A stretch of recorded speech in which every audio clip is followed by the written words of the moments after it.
Welcome to the January 28th edition of the Beatdown Report. I am your host. My name is The Clute. Welcome to another 30 minutes in our new Beatdown Express format show. That's what we like to call it here, or at least I like to call it. I think last week we had a really good show. We traversed the depths of the Bermuda Triangle. We discovered that Arizona State Senator Al Melvin told an untruth, a lie, if you will, about the safety of the USS, or of the U.S. nuclear navy. It's what do you call it? I'm trying to think of the, we use the word lie, and that's harsh, but I think it's the truth, because Al should have known about all the two U.S. Navy submarines that sank and all the other disasters that were out there. But, I'm willing to give him the benefit of the doubt. And, Senator, if you're listening, you're welcome to come on the show at any time. I do want to issue one correction. We told an untruth, but unlike Al Melvin, we'll correct the record. I said that I believed that Al Melvin had served in the U.S. Navy during either the Korean conflict or the Vietnam War. And I was wrong. Al Melvin was actually in the Merchant Marine in 1969. So he was in the Merchant Marine during the Vietnam War. He was in the Navy in the 90s. So, Senator Melvin, we correct the record here. We hope you will do the same. And if you want to listen to the show, just search on YouTube for the Brookcave Media channel and search on the Beatdown Report Crush Depth. That was the name of the show. But, so anyway. But we're back from the Bermuda Triangle. We've taken our showers.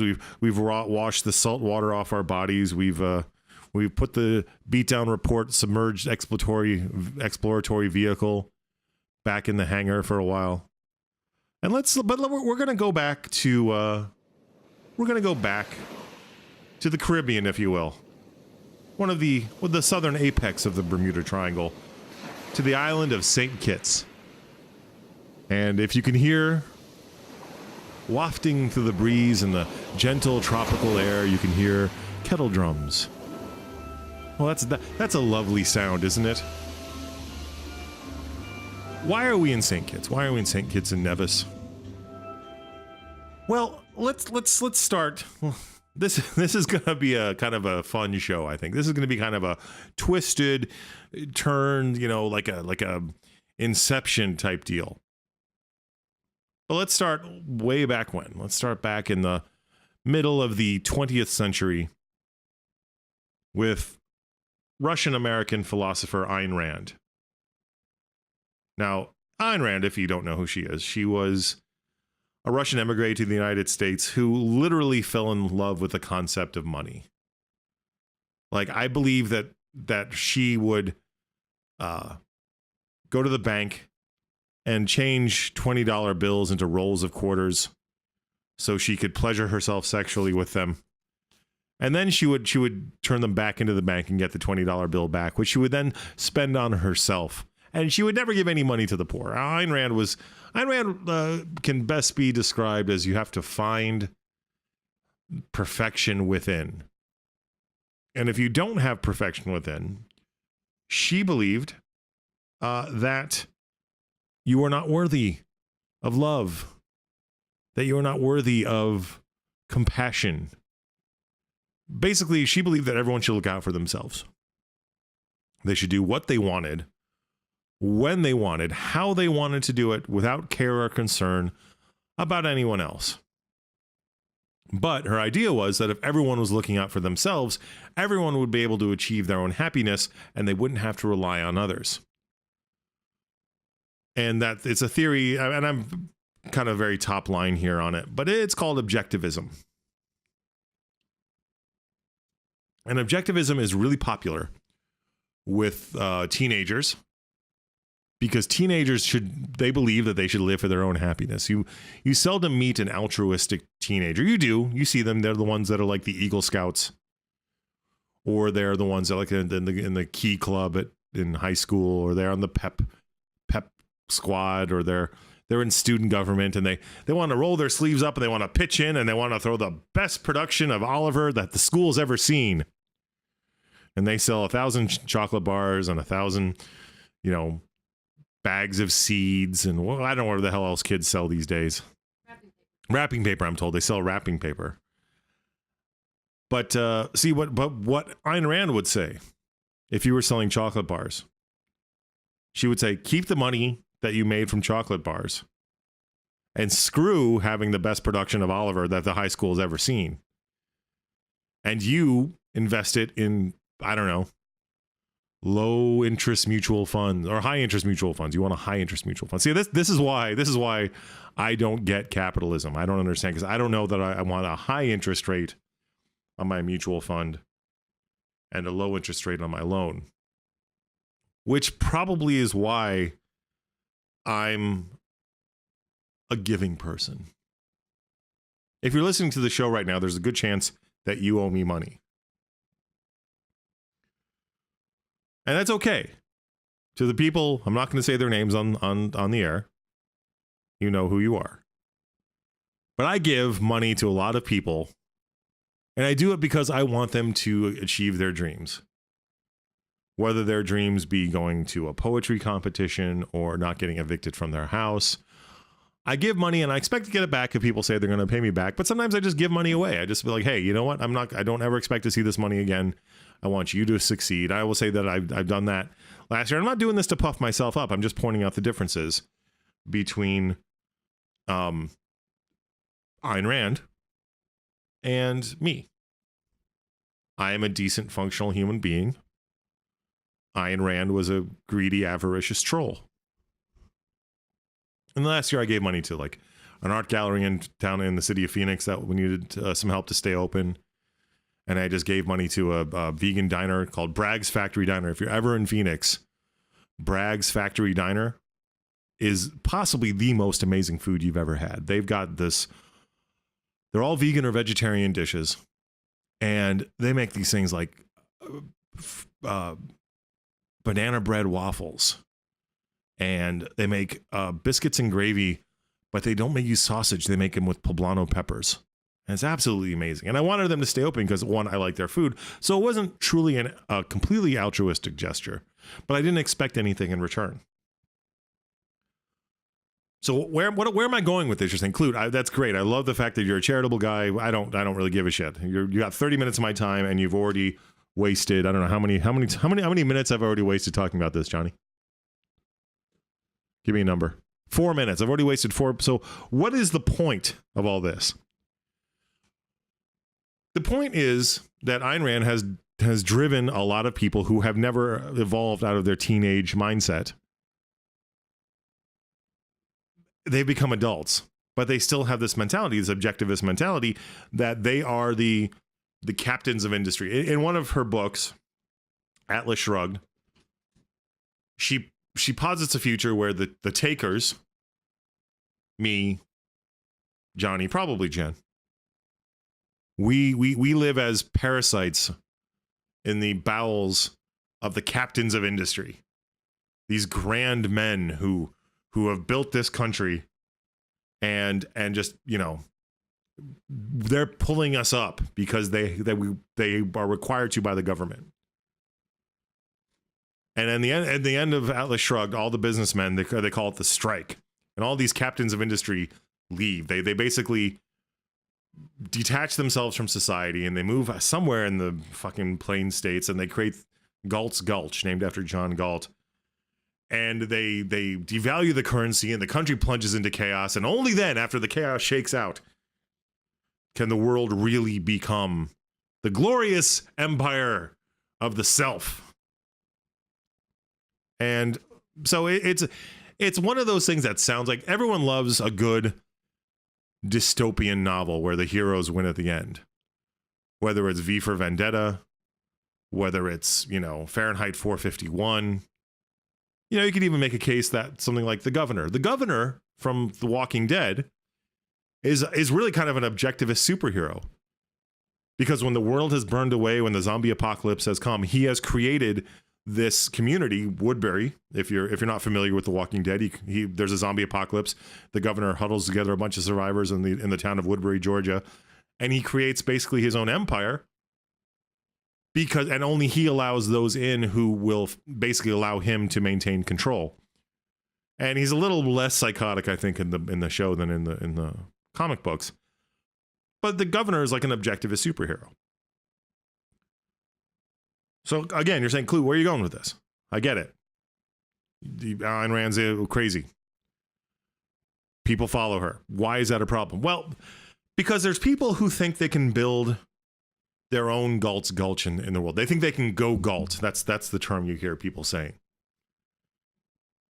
And one of the big ways that they do this is the concept of alternate currencies. Now, going back to the 18th and 19th and 20th centuries, up until I think the 20th century, up until the first decade, the United States currency was on the gold standard, meaning that every dollar that you got was not necessarily backed by the full faith and credit of the United States, but it was backed by the gold that backed the full faith and credit of the United States. You could technically take a US dollar back when our economy was pegged to the gold standard, walk into a bank, the Federal Reserve, say, here's $1. I would like $1's worth of gold, please. And it didn't really work like that, but that was the concept. And then, and my history on this, I've honestly, it's been a while since I've taken American economics, but we jumped off the gold standard and we basically just went to the idea that currency was based on the United States as this gigantic economic superpower, and that your dollar was worth something because the US government said it was worth something. And all the other countries kind of followed suit. And this is why you have whole countries where the economy collapses when the gross national product of the country and what the government can deliver doesn't equal what is happening with the world, whether it's happening with that one country. So what the money you have you could take the money that you have in your wallet and you could burn it. I don't, because it's a felony. It is against the law of the United States to destroy currency without the approval of the Department of Treasury. But you burn money, you're burning nothing. You're burning paper. But the reason why it has value is that you and Jen and Johnny and everyone here at the Beatdown Report studios and you out there on YouTube land and your boss and the companies you work for, we all believe that dollar has value. If we all said, all of a sudden, if every American stood up and said, no, we don't believe the dollar is worth $1 anymore. We believe that it is worth a bowl of chocolate pudding. Chocolate pudding could overnight become our currency, which would make both economic transactions delicious and messy. So what is the idea of what do I think the idea of currency is? Well, the idea of currency is something of value that I can give to exchange for goods and services. But what if there was another way? And I'm going to tell you about that other way in a moment. But first, let's do an ad. A free ad. I'm just giving this shit away. Well, why? Because I believe in America. I believe in art. And quite frankly, I believe in you.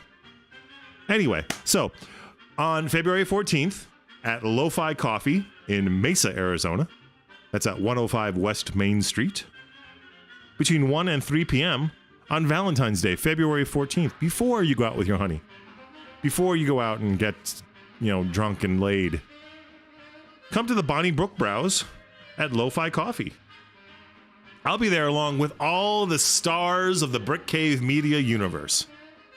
Bill Campana, Sharon Skinner, Joe Giunta, J.M.M. Zeep, And some people who aren't even affiliated with Brick Cave. Lauren Perry. Lauren Perry is a wonderful poet and good friend of mine. We'll be performing together. And you can buy books. You can exchange goods and service. You can exchange your money for goods and services. You can have me read a poem. Have me dance like the dancing monkey I am. Or bring chocolate pudding. I will accept a bowl of chocolate pudding for one of my CDs. Better be good and it better be homemade. Otherwise, it has no value to me whatsoever. So again, Bonnie Book Browse at 105 West Main Street in Mesa, Arizona on February 14th between 1 and 3 p.m. We'll see you there. All right. So I think the first 15 minutes of the show kind of sounded like a sales pitch. And it kind of is, in the sense that I need you to understand what we're going to do next. There are people who believe in an alternate currency. And the alternate currencies, the cryptocurrencies, are the most popular one is Bitcoin. Now, I'm going to be straight up here. I don't understand how Bitcoin works. And this show really isn't about Bitcoins. It's just the idea that why the person we're going to talk about next is so famous. And I don't even know if I'm pronouncing his name right. That's how little I care about this individual. But he is such an asshole. He is such someone you just want to, like, in Ayn Rand's perfect thing, what would make me happy is repeatedly dick punching this guy. His name's Roger Ver. And he is known as Bitcoin Jesus, which, by the way, is like the best band name you could ever come up with, the best emo band name. This alternate currency to replace the U.S. currency or all other currencies is called Bitcoin. It's a cryptocurrency. It's available online, blah, blah, blah. Go to Wikipedia and see if you can make sense of that mess. I certainly can't. But Bitcoin Jesus, a.k.a. Roger Ver, or Ver, I don't know, and I'm not, quite frankly, he's not worth it. It is not worth my time. It is not worth my precious chocolate pudding to go and look up how to say his name properly. I'm going to call him Roger Ver. So Roger Ver was a guy who was he was a huge proponent of Bitcoin at the beginning. And apparently he is also in 2002 a convicted felon. Now, what was he? You're saying what was he wrongly convicted of? What is this travesty of justice where we have crucified Bitcoin Jesus on a cross of silver? And if you look more, that's a historical reference to William Jennings Bryan and cross of silver speech. But anyway, the point is, what was he convicted of? What was this who betrayed Bitcoin Jesus like Judas to the Pharisees and Pontius Pilate? This is in 2002. The U.S. Department of Justice, United States Attorney, Northern District of California. There's a press release. San Jose, California man pleads guilty to selling explosives on eBay. Bitcoin Jesus was convicted. He pled guilty to selling explosives on eBay. What do you buy on eBay? My friend Lauren, who's going to be at the Bonnie Book Browse, she loves buying clothes on eBay. Me, I like buying the occasional tiki mug or maybe some sort of shark paraphernalia or the occasional t-shirt. But crazy Roger Ver, Bitcoin Jesus, he was selling explosives. Apparently 49 pounds of them. So why, and this is according to his Twitter account, one of the reasons why he then renounced his American citizenship was because they sent him to federal prison. We, the United States government, you, me, because remember, the prosecutors and the judges and the justice system acts in accordance to our whims and wills. That's at least how, in theory, how it works. Sometimes it's not right. But he pled guilty. He admitted guilt. And then my absolute favorite thing about why. This is in his own words. I'm going to read it. This is from November 12th. Here is when he gave his statement. This is from the voluntarist.com, dated November 12th. After being told by the U.S. attorney, let's try that again. After being told by the U.S. attorney that I would be sent to jail for 7 or 8 years if I took my case to trial, I signed a plea agreement. At the sentencing, the judge asked me if anyone threatened or coerced me in any way to sign the plea agreement. When I said yes, absolutely, the judge's eyes became very wide and he asked, "What do you mean?" I explained that the U.S. attorney told me that he would send me to jail for 7 or 8 years if I didn't sign the plea agreement. The judge responded that was not what he was talking about, so I replied that I must not understand what it means to be threatened or coerced.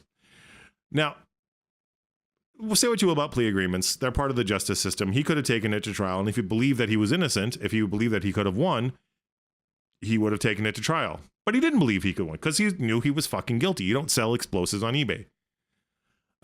So then what does he say? What does Roger Ver say?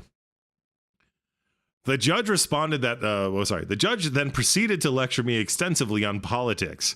He carried on about why government is so important and how, quote unquote, taxes are the price we pay for living in a civilized society and that the government is wonderful in general.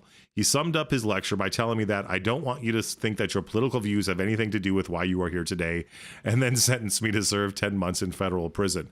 Look, if I'm looking down a 7 or 8 year sentence in a federal penitentiary, 10 months is a fucking gift. If I'm ever on the hook for 8 years, send me to prison for 10 fucking months. I can do 10 months in prison. That's not even a year. 10 months, you'll probably get out in 8 months with good behavior. But even at his sentencing, even with the federal judge, even with this gift that he's being handed by the fucking prosecutor, he still can't not be a dick to the judge. So what did Roger Ver, I don't know how to pronounce his name. I don't care. What did he do? Well, he renounced his U.S. citizenship. So here is convicted felon, guy who doesn't believe in the U.S. currency, devotee of Ayn Rand. And he just says, you know what? Fuck it. I'm going to go to the Caribbean. And there's countries that will take you in. There are countries because you are so wealthy that they want you there because you'll buy goods and services from the people of that country, and I don't even know the taxing how that works, but I can't imagine countries allow people to come in and not pay anything to the general fund. But so he went to the island of St. Kitts and St. Nevis. By the way, I'm drinking a delicious Fanta on today's show, so Fanta, that's your free chocolate pudding from the Clute. In fact, right now, Roger, if you're listening to the show, because I'm going to tag you on this on Twitter. If you're listening to the show, I want you to come on. We will give you an hour of airtime. I will pay for the call to you, so you don't have to spend a dime. You're welcome to come on and correct anything that I've gotten wrong here. But he renounced his U.S. citizenship, and now the State Department, the U.S. State Department, gives you a concise description of what it requires to renounce your citizenship. And it states, a person wishing, and I think this is weird that the State Department tells you how to do this. Like the U.S. State Department tells its own citizens, here's how you can tell us to fuck off. That is the essence of democracy. Do you think that happened in the Soviet Union? Do you think you could renounce your Soviet citizenship? Do you think you could renounce your North Korean citizenship to the North Korean government, to the old Soviet Union government? And they would have said, okay, sure, take it easy. Don't let the door hit you where the good Lord split you. No, they would have thrown your ass at a gulag.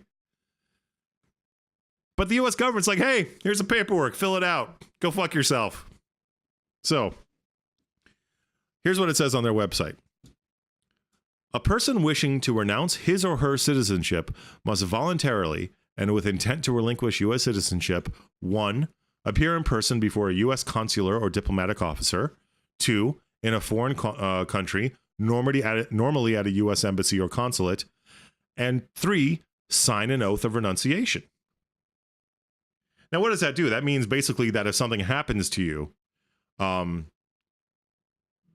U.S. government's not going to spend a dime. It means if you get if you get holed up in Mexico for selling, a pound of hashish to an undercover cop, right now, the U.S. government will offer you consular assistance. They'll make sure you're being treated well. They'll make sure that you have appropriate representation under the country that you were arrested laws. Oftentimes, they help to get you out. They try to get you out.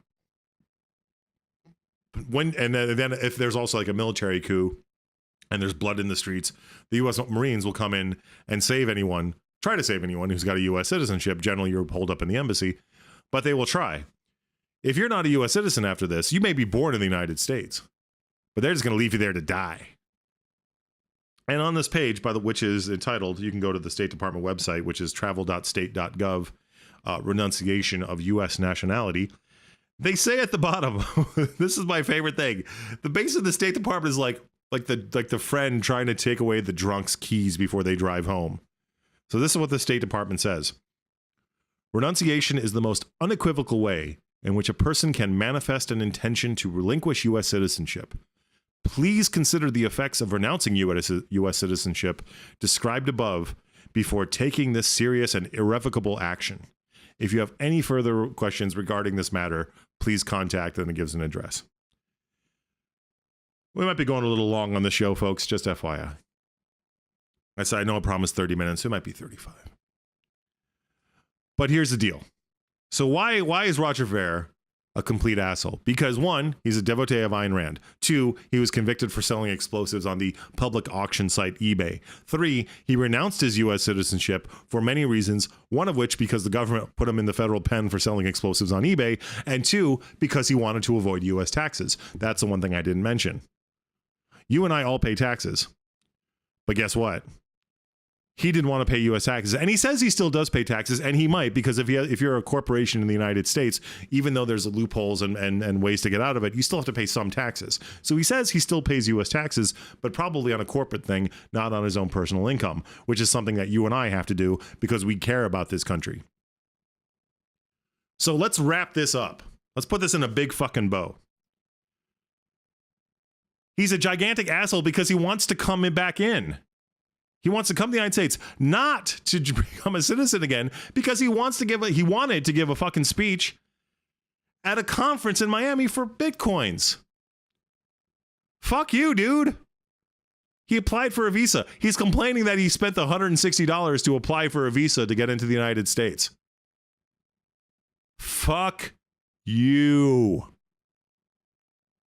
And then he's complaining that the State Department's not letting him. For the best reason of all, the State Department is afraid that when he gets into the country, he's going to stay. He's basically going to become an illegal alien. How amazing that is! Like the ultimate trolling. Like John Kerry, stiff-faced, lurch-looking motherfucker John Kerry he's trolling this guy. He's basically saying, "Oh, you want to come into the country? Oh, well, we're afraid that you're going to become a leech on social services." And remember, a leech is everything that the people, objectivists, hate. The parasites, the people who live off the government dole. They're afraid that he's going to become living off the government dole. And quite frankly, I believe them. And you know why I believe them? Let's wrap it up to the beginning. The reason why is because Ayn Rand, in the last years of her life, lived off of government assistance. So if his hero, if the person who founded objectivist beliefs could live off of government assistance, why the fuck can't Bitcoin Jesus? And that, my friends, in the words of the late Paul Harvey, is the rest of the story. So, as we're wrapping things up, let me tell you, I actually have a show coming up. That's right, yours truly, the Clute, will be able to be seen in Las Vegas, Nevada. That's right. I will be appearing at the Learning Village, which is at 727 Fremont Street in Las Vegas, Nevada, 89101. I will be at the Battleborn Poetry Slam. That's Saturday, February 7th. It is all ages. There will be a workshop starting at 5:30. Yours truly will be there to perform a set of poetry. I'm going to go all out on this one. This is in Vegas. I'm going to wear the fucking sequin tuxedo, and I'm gonna have Steve and Edie open for me, and I'm gonna have a chorus line of topless dancers. And maybe I'll go throw some bitcoins in the wishing well. Bitcoins into the fountain of the Bellagio. Or maybe I'll just put all my money on black. That's pretty much what you're doing with currency. Anyway, that was our show. Hope you enjoyed it. I hope you enjoyed the ride. I want to thank, as always, my executive producer, Bob Nelson. I want to thank the in-studio producer and sound guy extraordinaire, Johnny Skinner. I want to thank my PR person who has been intently playing with her goddamn iPhone during the entire show. I want to thank YouTube for providing free hosting services. I don't have to pay a dime of chocolate pudding. I don't have to provide them anything. I could probably pay them in Jell-O powder. And the music you're listening to is, of course, Powerhouse by Raymond Scott. All right, we're going to see you next week. That would be, I believe, the February 3rd show, if I got the date wrong. It's basically next Wednesday. We release them on Wednesday, where we will be talking about the loneliest killer whale, the loneliest orca in the world, Lolita, and what you can do to free her. All right, that was the Beatdown Report, and we will talk to you next week. Ta!